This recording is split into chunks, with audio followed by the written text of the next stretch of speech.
جب بندہ گناہ کرتا ہے تو اس کا اثر کس پہ پڑتا ہے؟ جب بندہ اللہ کی نافرمانی کرتا ہے اس کا اثر سیدھا کس پہ پڑتا ہے؟ انسان کے دل پہ۔ میرے آقا صلی اللہ علیہ وسلم نے حدیث مبارکہ کے اندر فرمایا جب بندہ گناہ کرتا ہے، اللہ کی نافرمانی کرتا ہے تو اس کے دل پر ایک سیاہ نقطہ بنتا ہے، اور اگر توبہ کر لے تو اس نقطے کو مٹا دیا جاتا ہے۔ اگر توبہ نہ کرے، گناہ کیا، پھر کچھ عرصہ گزرا، گناہ کا ارتکاب کر لیا، تو فرمایا وہ جو نقطہ ہے وہ سیاہی مائل ہوتا چلا جاتا ہے اور وہ بڑھتا چلا جاتا ہے،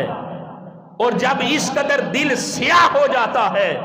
تو پھر بندہ گناہ بھی کرتا ہے نا تو پھر اسے احساس نہیں ہوتا، اسے شرمندگی نہیں ہوتی، اسے ندامت نہیں ہوتی، اس لیے کہ اس کا دل اس قدر بگڑ گیا ہے، اس کا دل اس قدر نافرمانی کو اور گناہوں کو قبول کر چکا ہے۔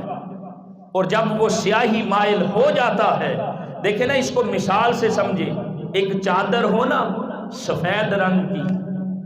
اس کے اوپر اگر ایک کالا داغ لگے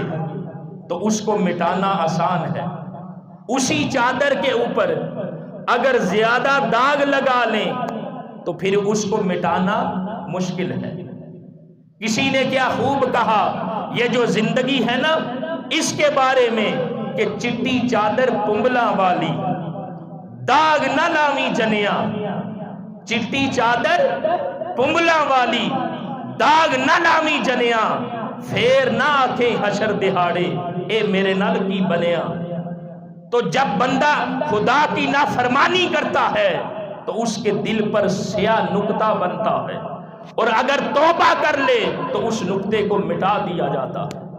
اور اگر توبہ نہ کرے، اللہ کی نافرمانی کرتا چلا جائے تو فرمایا اس کا دل وہ سیاہی مائل ہو جاتا ہے۔